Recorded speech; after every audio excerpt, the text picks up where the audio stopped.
Hello guys. Bali, welcome na naman sa aking mini vlog.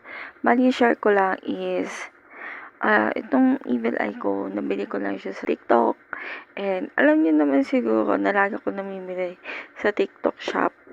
So, ito is na-purchase ko kasi ang feeling ko lang naman, ang dami nang hindi na naman natutuloy sa mga magagandang plano ko. Feeling ko parang low energy na naman ako. And aside from that, mula na na-purchase ko to is para sa akin, blessing siya. And for me, bumili na rin ako nito para protection na rin sa, para sa everyday being.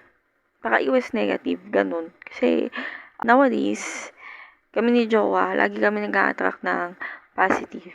So, meaning positive vibes lang, para more blessings, mga ganon.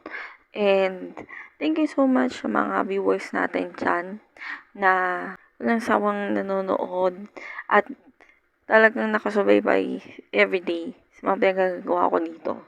Either TikTok, YouTube, or Facebook. Thank you so much. Lalo-lalo na sa mga barkada ko dyan.